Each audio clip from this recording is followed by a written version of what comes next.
না মানে এখন এমন একটা অবস্থা যে আর কোনো ছাড় দেওয়া দিন আমাদের কাছে দিন সেটাই মনে হচ্ছে তারা কয়েকবার চেষ্টা করেছে কয়েকবার ট্রাই করছে আমরা প্রমাণ সহ দিতে পারবো যে এটা এইভাবে তাদের সাথে হচ্ছে ওখানে বিএনপি রাজনীতি করে তাদের সাথে তারা কানেক্টেড করে ছাত্র দলের সাথে ব্যক্তিগতভাবে তারা কানেক্টেড তারা এই হাতেমালি কলেজে একবার তারা হচ্ছে গিয়ে নাম কি হয়েছিল শাওন নাকি ছাত্র দলের শাওন মব সৃষ্টি করে ওদেরকে হাত দিছে মারছে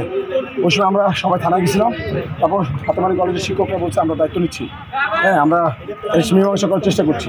তারপর যারা শিক্ষক তারা দায়িত্ব নিয়েছে বিধায় তাদেরকে আমরা সম্মান জানিয়েছি এবং আমরা চাইনি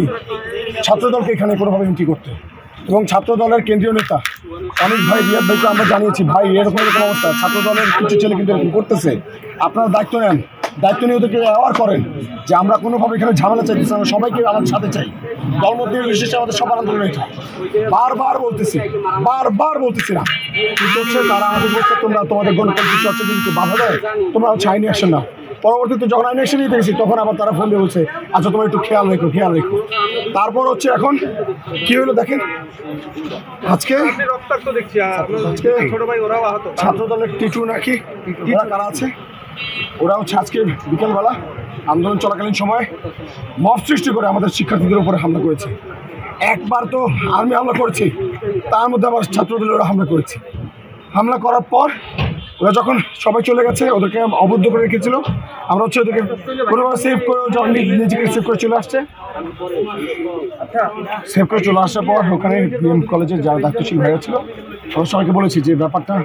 আমার ন্যাশনাল পর্যায়ে নেওয়ার দরকার নেই হ্যাঁ কারা কী করছে না করছে যেহেতু একটা দল আপনারা হচ্ছে আমরা কাউকে এন্ট্রি করতে চাচ্ছি না আমাদের সবার অধিকার আদায়ের জন্য আমরা এখানে রাজপথে নামছি যদি কোনোভাবে এই ভুল বোঝাবুঝি অবসান হয় তো ওকে আপনারা সমাধান করেন আপনাদের ক্যাম্পাসের সমস্যা আপনার ক্যাম্পাসের সমাধান করেন মোস্তাফিজকে আমরা বলেছি বিএম কলেজে তিনি যিনি সিনিয়র হিসেবে দায়িত্ব ছিলেন মোস্তাফিজ ছিল ওখানে সার্বজনীনরা সবাই ছিল রাফিওরা ছিল ওরা বলছে যে ভাই ঠিক আছে আপনারা যা বলবেন সেটাই মোস্তাফিজ ভাই যাই বলবেন তাই ওরা সবাই সিদ্ধান্ত নিয়ে আমরা ওখানে সবাই অপেক্ষা করছিলাম যে ওরা আসবে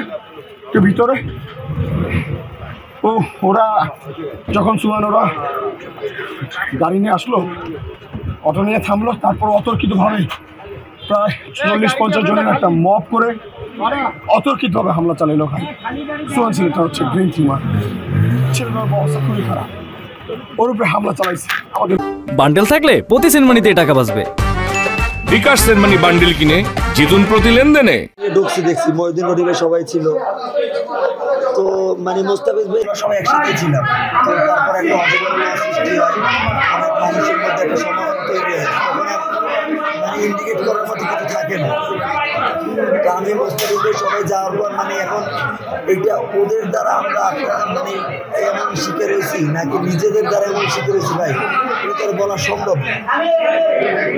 ভাই এরপর তো ভাই আমরা এই অবস্থায় অনাকাঙ্ক্ষিত ঘটনা ঘটেছে আপনারা দেখেছেন এটা নিয়ে নিউজও হয়েছে তো ওই ঘটনাটাকে ঘিরেই নিজেদেরই বলা যায় ভাই না ভাই এমন কিছু না আমিও ভাই 14 দিন পর্যন্ত আন্দোলন করি হয়তো আপনারা দেখছেন আপনারা আমাকে দেখছেন কিনা আমি জানি না কিন্তু আমিও প্রথম থেকে আন্দোলন করছি তো এই নৎসাৎ করার মতো তো কোনো প্রশ্নই আসে না আমাদের কাছে আমরা আন্দোলন যখন স্থগিত করি নতুল্লাবাদ ব্লকেট আমরা যখন শেষ করি তখন আমরা এক দোকানের সামনে সবাই মিলে জড়ো হই তখন কিছু গুন্ডা দল আছে তারা এসে আমাদের সাথে ইচ্ছাকৃতভাবে আমাদের সাথে বাধাবাধি শুরু করছে তারা ওই জায়গায় মারধর করছে সারাদিন আমরা ছিলাম সেনাবাহিনী আমাদেরকে নিয়ে আর এক জায়গায় প্রোটোকলে রাখার পরে তারা চলে গেছে তারপর আমরা এক জায়গায় ছিলাম সবাই মিলে ওখান থেকে বের হইয়া এরপরে সন্ধ্যার পরে আমাদেরকে মিউচুয়ালের কথা বললে ডাকা হয়েছে ডাকার পরে আমরা অটো দিয়ে নামার পরে আমাদের উপরে হামলা শুরু করছে এমনকি তারা পরিকল্পিতভাবে তাদের নিজেদের লোকের উপরে হামলা করছে মুস্তাফিজের মাথা ফাটাই দিচ্ছে তারা পরিকল্পিতভাবে আমি যেটা শুনলাম নিজেদের মধ্যে একটু প্রবলেম হচ্ছে ওদের